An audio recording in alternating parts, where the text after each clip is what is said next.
Leeds United 0, Manchester United 2. There you have it, guys. Man United have beaten Leeds United. Finally, after the mess of a game in midweek, United have beaten Leeds today. And let's be honest, guys, this game wasn't much better. It wasn't a great game to watch, but United got the job done. Goals from Rashford and Garnacho gave United the win today. There's a lot to talk about. Like I said, it wasn't a good game. Sancho starts today. We're going to have to talk about the midfield, guys. Is the midfield of Fred and Sabitzer working? I made it clear that I don't think it works. Today, for me, it just did not work today. United did not play well. We moved the ball way too slowly. We had a change in the defence, change in the back. Varane and Martinez did not play today. We're going to talk about that as well. We're going to talk about the fact that the game changed. The game changed when Weghorst moved in the number 10 position. That's when the game changed. When the substitutions happened, Weghorst moved in the number 10 position and we just started playing so differently.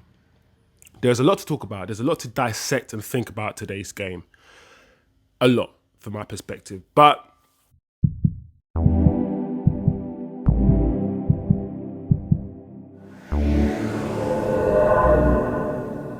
if you're not today's game, please smash the like, turn on the notification, and if you haven't yet subscribed, do the damn thing. Brand new channel where we just come here after the game, have a chat, break down the game as I see it, as you see it. I want you guys to comment as well and leave your feedback. I want to be able to interpret or at least see football or at least see the game the way you guys see the game as well, and just share football knowledge. That's what this channel is really all about. But yeah, let's get straight into it. We didn't start well. Just like a lot of games this season, we didn't start well. Let's talk about the lineup. First and foremost, I'm surprised he didn't go with either Varane or Martinez or one or the other. I'm surprised he took both of them out. But at the same time, we do have a game against Barcelona on Thursday. Maybe he's thinking of course, rotation. And at the end of the day, if he starts them and they get injured, people will complain that he started them. So sometimes you're in a win-lose situation when it comes to rotation and rotation decisions. So whatever you want to say, I guess, Maguire and Shaw were the chosen duo in the defence. Like I said, I was a bit surprised that he didn't at least start with either one of Varane or Martinez, but, it is what it is. He started with Shaw at the left back. Sorry, it wasn't Shaw at left back. Like I said, Shaw in the centre back. Bellasia left back. Dalot came back into the right back position. Once again, and this is the talking point, one of the major talking points that I said in my last video, that I don't think the midfield of Sabitzer and Fred work because neither of them are natural number sixes. Neither of them naturally want to sit. Neither of them are natural people who are proactive. People who sniff danger before people who sniff the smoke before the fire comes. They're not that sort of players. They're players that are reactionary. They stamp out the fire once the fire is there. They're not going to fall back and sense a danger and cover a passing lane like the way Casemiro would, or maybe sweep up the way Casemiro would. They're not those sort of players. I don't think those two in midfield work. But they started today in midfield with Bruno ahead of them, like in the previous game. Today, Sancho got his start on the right. I believe Anthony's injured. Rashford on the left. Weghorst down the middle. The cohesion in attack right now is, for me, one of United's biggest problems. But we're going to talk about that further on in the video. So yeah, that's the starting lineup. Let me know what you guys first and foremost think of the starting lineup. I've given my thoughts. I don't understand why he went with those, with the back four that he went with, but, that's fine. You can argue that he has no choice. Eriksen's injured, Casemiro's injured, Donny van der Beek, Casemiro's suspended, Donny van der Beek is injured, so you can argue he has no choice but to play that back four, but maybe you could play Martinez as a number 6. Maybe there's other things he could have done, but hey, we move on. Okay, let's talk about the game. From my perspective, how I saw it, first 5 minutes, as usual, and I've said this many times in many videos, United do not start well.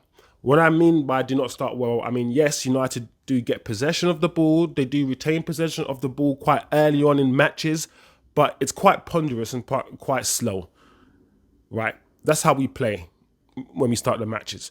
When you watch Arsenal, when you watch, like I said, maybe not Liverpool that's playing right now, but perhaps the Liverpool of 2 years ago in their prime under Klopp, let's say, with the intensity that they used to start matches, or Man City, we don't start matches with a lot of intensity. And that's what I mean by the fact that we don't start matches well. And today was the same. Leeds started better. The game did not settle. And they had a chance almost straight away within the first 5 minutes, and Malacia did very well.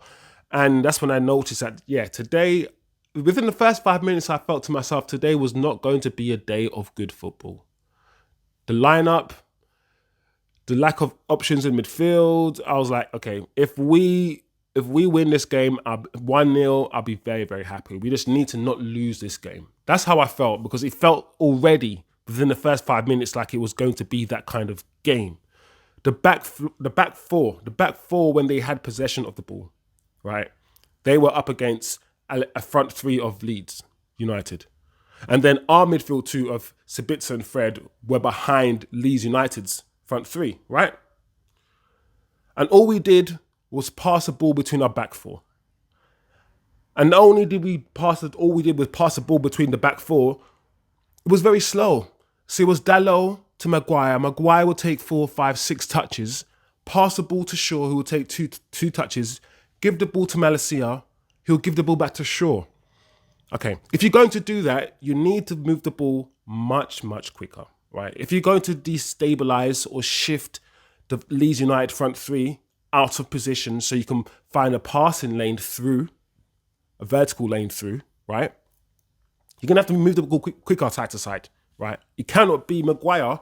And you watch Maguire, guys, and I really want you guys to pay attention to Maguire.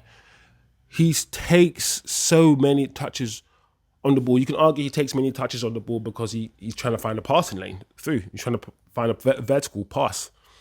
But sometimes he just needs to give the ball quickly to Shaw. Move the ball from side to side quickly. Let's do that. Let's move the ball from side to side quickly, and maybe somebody can move. You can get someone to move out of position. You can get someone out of line and get a ball through to Fred. But we cannot just blame the defenders, because at the same time, as I've said before, we're going to have to talk about this midfield of Fred and Sabitzer. Neither of them are number 6s, and within the first 15 minutes of the game, I can see that neither of them were coming for the ball. Neither of them were looking for the ball. The way that, for instance, you'd see Casemiro drop almost in defence to get the ball. Sometimes you'd see that. Neither Fred or Sabitzer maybe have the technical ability, maybe they're not comfortable, I don't know what it is, but they just don't do that, or they cannot do that. Or they clearly just did not do that. They're not number 6s. That's not their role. And that's what we needed, and we didn't have that. So they weren't really looking for the ball in the first 15 minutes. We did have a chance in around 19 minutes when Bruno, I think Sancho put Bruno, slid a ball through to Bruno, and he shot wide. But like I said, the first 20 minutes, it just was the same. Slow in possession, midfield having the ball, or defense having the ball, having too many touches off the ball. At the same time, the midfield not coming towards the ball, Bruno not being effective. It just was not working. And whenever, either Fred or Sabitzer received the ball, they would simply pass it back because they weren't comfortable enough to either drop a shoulder or turn into the space. And I've said it many times before. I watch Casemiro, and the one thing that I like about Casemiro is his ability to pass the ball behind him, right? He'll be facing his own goal, right? He received the ball from his own goalkeeper. He'll just look left, look right, just know who's left and right of him, and just pass it behind him, Boop, boop. The ability to have eyes at the back of your head, it's a skill that not many players have that, and Casemiro has that, and that's why he's one of the best defensive midfielders in the world. You know, he can do that. Sabitzer and Fred can't do that. They cannot do that. They're not they're not press resistant with their back to goal. Neither of them are. They are essentially box to box midfielders. And I've said before, they don't sniff danger before danger arises like a DM would, like an experienced DM would. You know, get a foul here or close down this angle or close down the passing lane. They rather engage. They rather engage the player rather than step back and say, do you know what? Let me just close down this passing lane because there's only one pass he can make, and it's this pass. So let me just jockey him. You know, Sabitzer is. I'm not saying he's as bad as Scott McTominay or as good as Scott McTominay, whichever side of the fence you sit on. But he's a bit like Scott McTominay in the sense that he's very combative. But today, I did not see, especially in the first half, I did not see a lot of quality from him. And I'm going to reserve judgment until I see him play a few more games, until I see him play with Casemiro. But I just want a bit more from him. Let's leave it as that. I mean, further to my point, Maguire was caught napping in the first half around the 33rd minute, and I'm pretty sure you guys remember that or remember this. Maguire was caught napping. He received the ball. He was being closed down by someone behind him. He took one touch, took a second touch, took a third touch, and he knew the player was behind him, but he just thought he had more time. I don't know with Maguire. I think he thinks time moves as slowly as he does.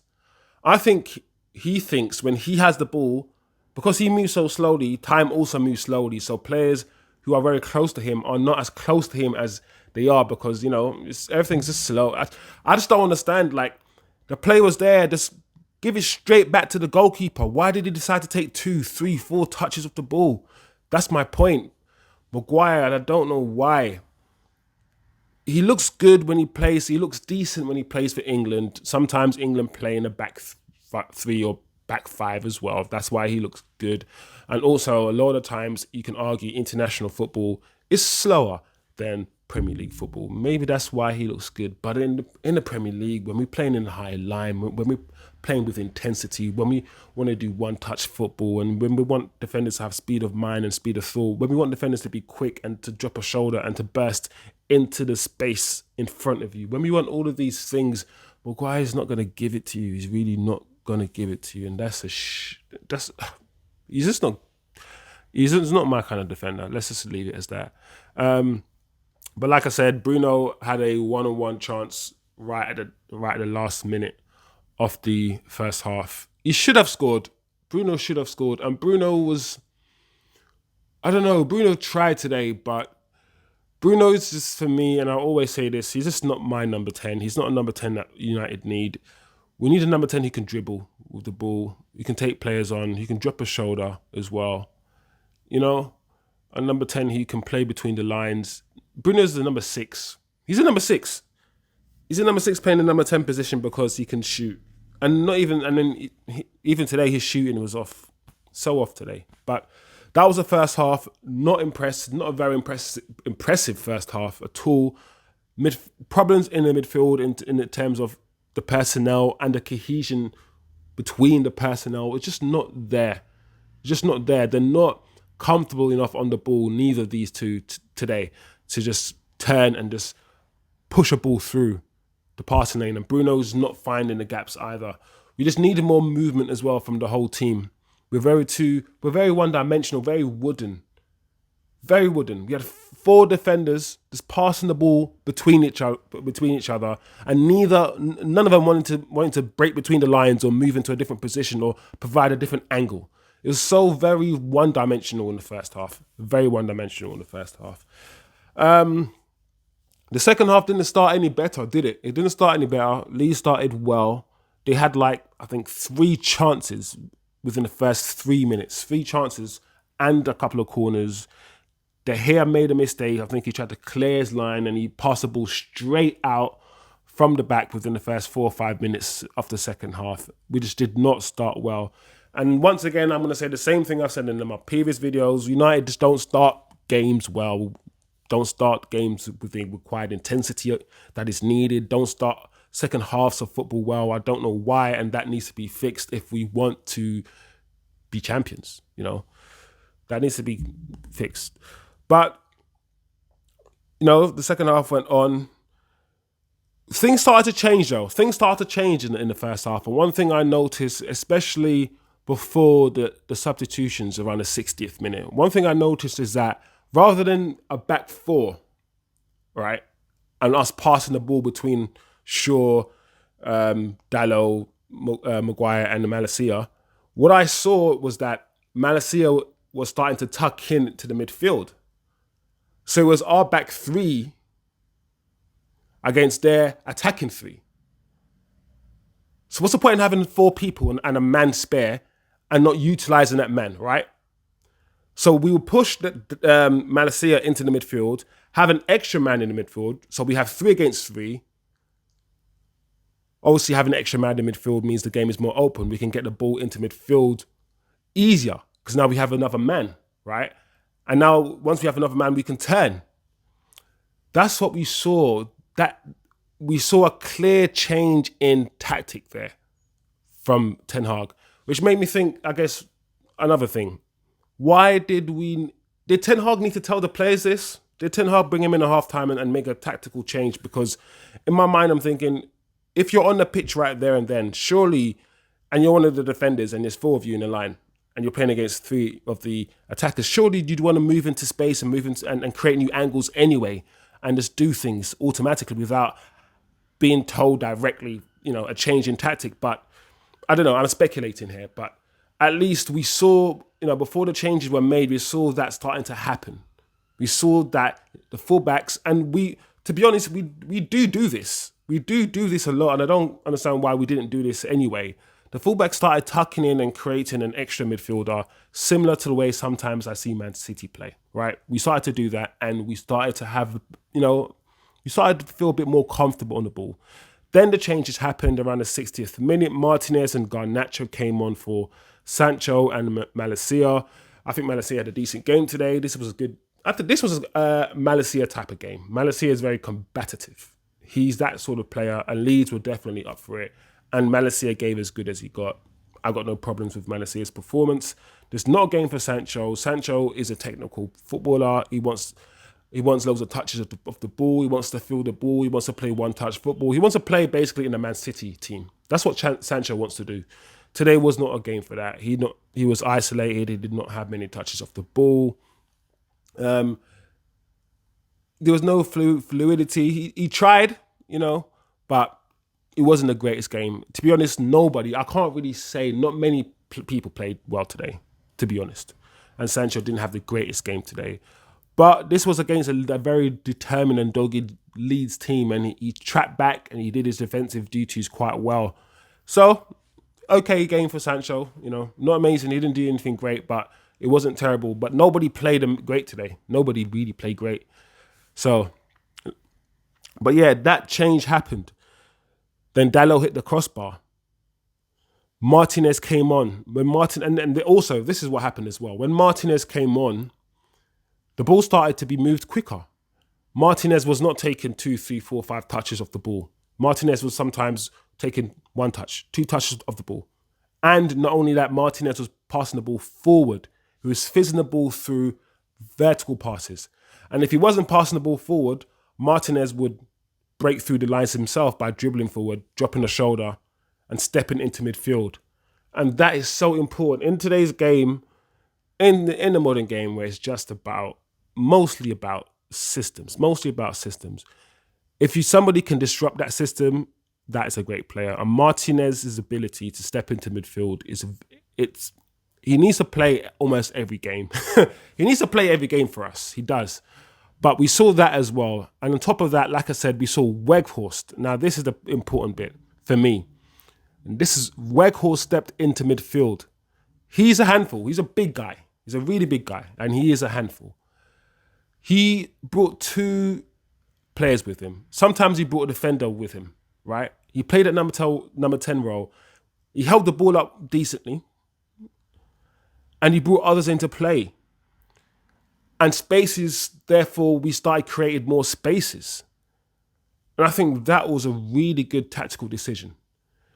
Putting Bruno on the right-hand side as well. Ideally, maybe the idea behind that was, but put some crosses into the box, perhaps. And Garnacho. Now, I've got my reservations about Garnacho. Now, I've spoken about Garnacho in my previous video. I think he's young, so I'm not going to write him off yet. He's definitely got talent, but let's not start singing songs. Let's not start pushing the kid into positions and into discussions where he shouldn't be. He's very raw and he's got a lot to learn. But put him on today and his directness, his pace and his power and his directness today, it worked. And the game changed. The game changed because of the combination of all of those things changed the game. But for me, it was especially where Weghorst moving into the number 10 position and Rashford playing up front. That discombobulated Leeds for me the most. Not needing to play with a straight back four and having the mental capacity or the imagination to know, okay, let's play with three. Let's one of the fullbacks tuck into midfield and create a different angle, a passing angle. Why don't we do that? Those things changed the game as well. But yeah, we scored 2 goals very quickly. 80th minute, Rashford, once again, a good goal from Rashford, and once again, a header from Rashford. And I've said this in my previous videos. I would criticize Rashford because I think he lacked football fundamentals, i.e. Rashford runs with his head down, he doesn't look up.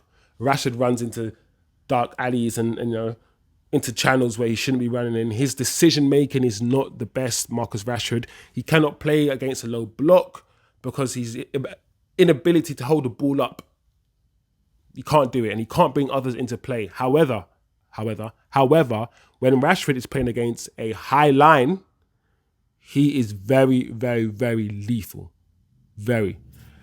And those are my general criticisms of Rashford. And some of them still exist. Some of them still haven't changed. But one thing I can say is that he's heading the ball much better than he's ever did. I remember Rashford back in the day closing his eyes when he headed the ball. He just looked like a deer in headlights, as you would say. But now he headers the ball with supreme confidence. He's becoming, that's one part of the game where you can say, okay, cool. If the ball's in the air, I'm now becoming confident that Rashford will score the header. Before, you weren't confident. None of us were. But he's scoring looping headers, he's scoring bullet headers, he's scoring flicked headers. And that's what I'm trying to say. That's what a finisher is. A finisher is somebody who can score all types of goals. If the ball comes here, he's going to knee into the goal. If the ball goes here, he's going to into the goal. That's a finisher, someone who can score under different situations. Not just when it's perfect for him, not when the ball is set up perfectly, he can side foot it into the bottom corner. No, the ball's not set up perfectly. You got to readjust your body. You got to do something different and score. You're a striker. He's now starting to do that, and that's one thing I can give him praise for. So well done, Rashford. First goal, header from Shaw's cross. Second goal, give credit to Weghorst. Once again, great play from him. Retained possession of the ball. Nice touches with his feet around the middle of the park. He turned, dropped his shoulder, faced the opposition's goal, carried the ball a few meters, slid Garnacho through. Garnacho's first touch was really, really good. Cut inside, just gave the goalkeeper the eyes. The goalkeeper didn't know whether he was going to go right or left. Hit it nicely, slid it into the goalkeeper's right. Good goal from Garnacho. Good goal from Garnacho. Good move. Once again, it was Weghorst at the centre of that move. But the game changed. Once again, Ten Hag made changes, and the game changed. And that's what you want to see. You want to see your manager affecting the football game. If your manager is affecting a football game, then that's a really, really, really, really good thing. So yeah, that's my take of the game. That's how I saw the game. What do you guys think? How did you guys saw the game? Who impressed you? Who didn't impress you? What did you think was the main reason for the lackluster performance? Because even though we scored 2 goals today, we didn't perform well. Give me something. Give me some knowledge, guys. Give me some feedback as well. Who was my man of the match today? My man of the match was, I'm going to give it to Weghorst. I think he played the full 90 minutes. He wasn't the best in the first half, but he didn't have anything to do. He wasn't He wasn't given the ball. He didn't see the ball. He was literally feeding on scraps in the first half. When he moved into that number 10 position, he was just a handful for them. He really was. And I would give it to him. Fred and Sabitzer, that midfield doesn't work. We've seen it twice now, and I'm surprised, really surprised Ten Hag went with it again. I cannot wait for Casemiro to be back. He will play on Thursday anyway, Casemiro, because he's not banned for Europe. So he will be back for Barcelona games. I'm excited for that game now. What do you guys think of that game? You know, what's your predictions for that game? Who is your man in the match today? Yeah, let me know your thoughts, guys. Onwards and upwards. I think we are second in the league. But, you know, I assume Man City will win today and move back up. I don't want to hear no talk of title race again because, listen, I let other people talk about title race. Yeah, this is my perspective, my point of view. You guys can do whatever you want to do. But for me, I'm going to let people talk about title race. I ain't going to say nothing because for me, we're not in a title race. We're just minding our own business. We're just winning our games so we can secure top 4, trying to win the Europa League, trying to win the Carabao Cup. You know, if we can secure top 4 and win a trophy, that is a good season. Don't let them try to goad you into title race. So if we don't win the league, they'll be like, so if there's some certain teams don't win the league, they'll be like, well, you didn't win the league either. Well, no. We weren't in the title race. Don't try it. We weren't actually in the title race. So, yeah, for me, we're not in the title race, whatever happens. But it'll be very interesting if Arsenal do lose the 2 games against Man City. That's all I'm saying.